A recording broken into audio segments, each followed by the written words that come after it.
it's Lon.TV, and we're checking out the HP Slatebook 14, and this is a notebook computer, and what's unique about it is that it's not running ChromeOS or Windows or some variant of Linux. It is running Android. It is an Android tablet in notebook form.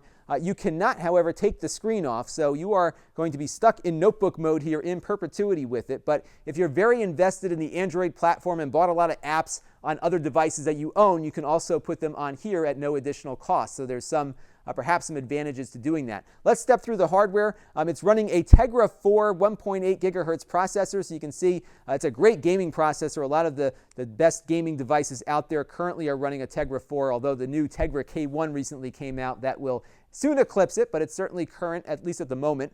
It is running Android 4.3 Jelly Bean, which is a bit of a problem because unlike KitKat, which is the current version, which allows you to get rid of this little navigation bar here at the bottom, you can't get rid of it in a lot of other apps. So some apps, when they go full screen, will hide that nav bar, but many don't, including like XBMC and other media players.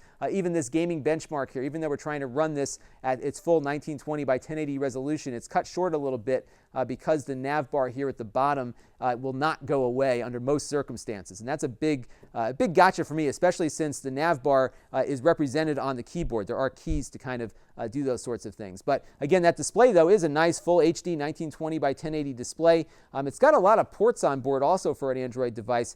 You have an HDMI port, you have USB 3 over here, a headphone microphone jack, a micro SD card slot for using additional memory as you wish, and you also have two USB 2 ports here on the side along with the power adapter.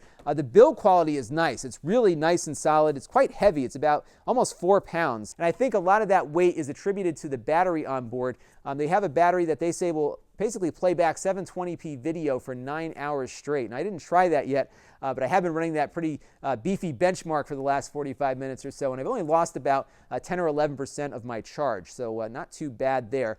It does have Beats audio on board as well. That's kind of a gimmick in my opinion. The sound out of the speakers on it at least isn't so great. It does give you some bassier headphone sound, but it's really not my cup of tea, and it's okay. But I wouldn't make a purchasing decision based on what the Beats audio might get you on the side here. Benchmark-wise, running these 3D Mark benchmarks, I was able to get a score of 15,873 on 3D Mark, which is consistent with other Tegra 4-based devices that I've used. One thing though is that when you're running Android in a notebook form factor, you miss out on some things, especially because the Android operating system is not designed to run on devices in this form factor. They're designed for like phone-style devices or tablets, and it kind of loses some things in translation. So this is the Google Docs app as an example, and you can see that even though we've got this 1920 by 1080 display, the text is huge, and I have no way of making it smaller. I've tried everything, digging through some of the settings menus and everything. There is no way to get more of the page on this screen. So you basically locked in with this full screen thing,